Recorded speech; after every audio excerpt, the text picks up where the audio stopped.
আপনারা দেখছেন news Bangla. Diamond Harbour Trinamool Congress প্রার্থী পান্নালাল হালদারের সমর্থনে ডায়মন্ড হারবার 2 নম্বর ব্লকে বাইক মিছিল।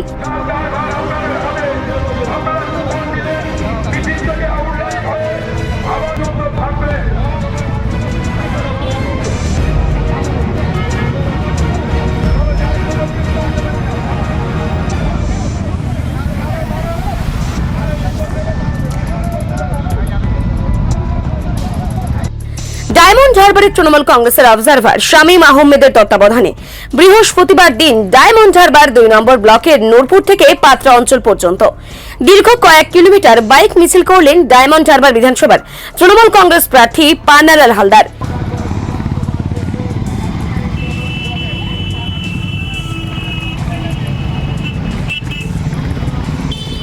এদিনে ওই বাইক মিছিলে প্রায় 2.5 থেকে 3,000 বাইক জমায়েত হয়েছিল, যা ডায়মন্ড হারবারের নূরপুর থেকে শুরু হয়ে ডায়মন্ড হারবার 2 নম্বর ব্লকের গোবিন্দপুর, মাদুর, মানখন্ড, সরিষা বিভিন্ন এলাকা ঘুরে পাত্রা এলাকায় গিয়ে শেষ হয়।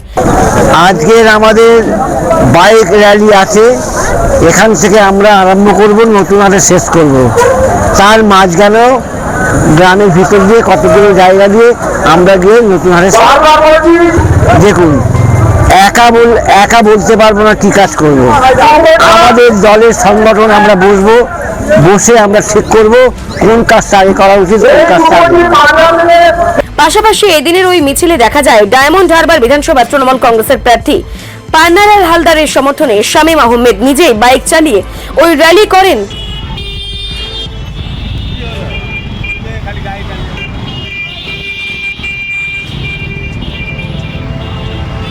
পাশাপাশি তিনি বুঝিয়ে দেন মগরাহাট পশ্চিমে তৃণমূল কংগ্রেসের প্রার্থী হলেও তার নিজের ঘরের মাটি ডায়মন্ড হারবার বিধানসভা, যা তার তালুর মধ্যে, যেখানে বিরোধী কোনো রাজনৈতিক শিবিরের জায়গা নেই।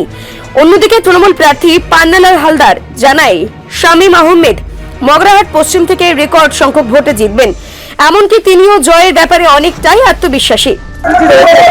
আজকে আমাদের বিধায়ক অত্যন্ত দয়ালু মানবিক প্রার্থী পান্নালাল হালদার, তার সমর্থনে আমাদের দলের অবজারভার শামীম আমাদের তত্ত্বাবধানে বাইক র্যালি হবে।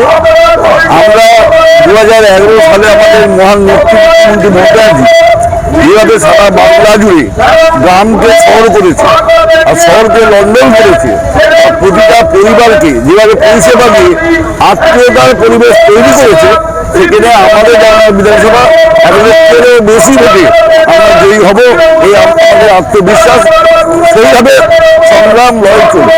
যেভাবে শামীম আহমেদ দিনের পর দিন ডায়মন্ড হারবারের সংগঠনকে মজবুত করেছেন, মানুষের হয়ে কাজ করেছেন, তা তার চলার পথকে আরো বেশি মসৃণ করেছে। Bureau report, news Bangla.